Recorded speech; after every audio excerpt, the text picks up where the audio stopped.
higher self wants you to be at peace. Your ego wants to keep you in a state of turmoil in order to maintain its mastery and control over your life. You've probably listened to your ego most of your life. The result of listening to ego is that most of us allow ego to talk us into choosing dominance rather than tolerance as our style of interacting with life. Making the change from dominance to tolerance requires disciplining ego and listening to your sacred self. I'm speaking from personal experience in this matter, and it is one of the toughest assignments my higher self has presented me with. I have spent many years being dominated by my ego, and I have unwittingly made dominance and judgment rather than tolerance a cornerstone of my relating. My suggestions are all from my personal experience of transcending my ego-driven instincts. Making the transition from dominance to tolerance is especially difficult because the desire for ego satisfaction is so strong. To move toward the tolerance that your higher self encourages and away from your ego-driven need to control and judge, you will want to examine the qualities that sustain a tolerant approach to life. To become more tolerant and less controlled by your false self, start practicing being satisfied with what is. If someone you love acts meekly towards you, your ego wants that person to be more assertive. If that person is assertive, your ego then decides to dislike assertiveness.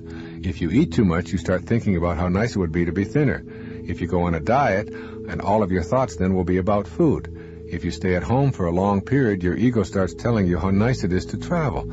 Go on the road, and you start thinking about how nice it would be to stay home. You're in a relationship and begin to imagine it would be nicer to be uninvolved. You're not in a relationship, and you start wanting to be in one. Your children are running around the house, and you start thinking about escaping. You aren't at home, and your ego starts having you think about nothing but your children. If you identify with this kind of inner dialogue, rest assured that ego has temporarily separated you from your sacred self. In its ongoing program to convince you of your separateness, it needs to separate you from oneness with the center of your being. Then it can keep you in that state of trying to dominate and control others as a way of trying to achieve your inner balance and bliss. Trouble is, you cannot get there if you are separated from the awareness of your higher self. As you begin listening to your higher self in quiet and contemplative moments, you begin relaxing and taking the pressure off. You stop the false thinking that everyone in your life needs to be dominated or controlled by you, or that others must live up to your expectations for you to be happy. People are the way they are, and your need to dominate or change them in any way is the edict of your false self. Your ego is, as usual, trying to convince you of your separateness. It also doesn't want you to catch on to how it is controlling your life, so it convinces you that if you don't dominate others, they will get the best of you. Your higher self has absolutely no need to dominate anyone or anything. This is the ticket to freedom. Right now, though, in this very moment, your ego is working to convince you that the higher self and tolerance are ridiculous ideas. Ego will argue that tolerance means permitting criminal behavior and health and social problems. Its favorite example is that it would mean permitting the Hitlers of the world to commit atrocities while we tolerantly look on. Your higher self can see beyond this logic, so of course you can too, if you are willing. When Mother Teresa was asked if she would march against the war in Vietnam, she replied, "No, but if you have a march for peace, I'll be there." When you become peaceful within, that is what you will have to give away. When you are dominated by your ego, you dominate others. If there is no inner harmony, there is no outer harmony. Ego needs the illusion of enemies in order to control you. When you are controlling others, it is because you have permitted ego to be in control. The paradox here is that you will affect the world in the ways that you wish when you cease trying to improve conditions with intolerance and judgment. It is only when you are not controlled by ego that you can choose to not control others. What you believed was power when you dominated others was actually the external activity of ego controlling you. Your impact on the world at large begins with the smaller world of yourself. You will foster freedom and peace when you are free of ego's control and know the peace of your higher self traveling the path of the sacred quest. One of the first steps along your path is learning tolerance by practicing seeing the world as it is, rather than as you demand it to be. These, then, are some of the ways that the ego attempts to rule our lives. Our goal in knowing our sacred self is to have the higher identities triumph over our lower identities. Essentially, your higher self wants you to be at peace. It wants you to know truth. It no longer needs you to dominate others. It is a very peaceful, loving place to be.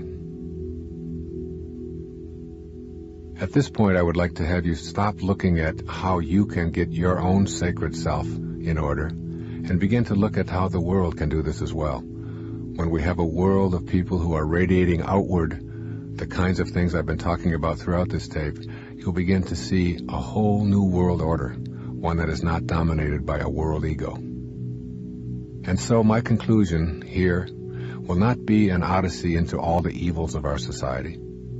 I do not intend to end this tape cataloging all the problems that we have created as a result of allowing our egos to be the dominant force in our world.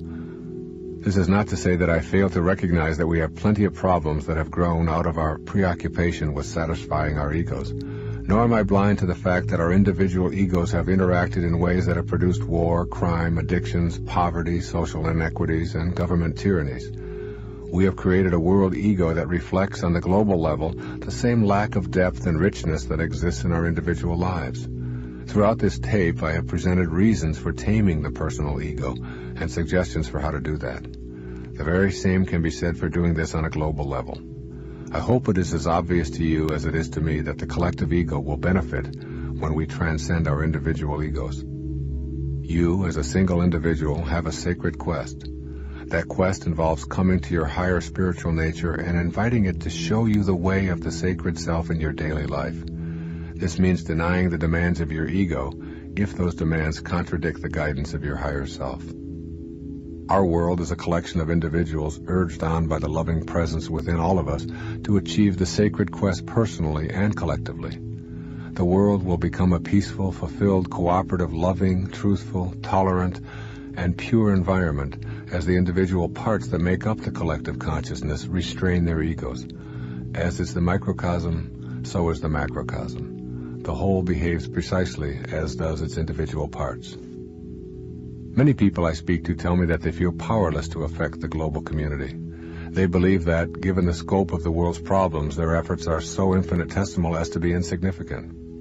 They simply are not seeing that it is precisely through a change in individual consciousness that the world will be transformed. All of the problems that we face as a group reflect those we have individually.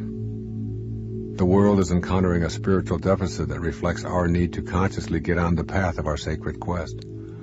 The solution to individual and global problems is to overcome the spiritual deficit. When you make the shift in consciousness, allowing yourself to be an agent of heightened awareness, you are contributing to the transformation of our world. You are not separate from the other souls on this planet. You share the identical energy that embodies the souls of Rwanda and Pakistan, for example. You are the lamp, and God is the electricity. It flows through you as surely as it flows through all living things. When you make the decision to choose the guidance of your higher self over your false self, you have plugged into the divine inner energy. When you run your life based on the principles of the higher self, you are contributing to the transformation of the entire world. You must strengthen your will to choose the sacred path when your ego calls you a fool for believing there could ever be a world without war. If your ego can convince you, you will become part of the collective ego's falseness. Individuals who choose ego propaganda are individuals who will build more bombs and manufacture more weapons.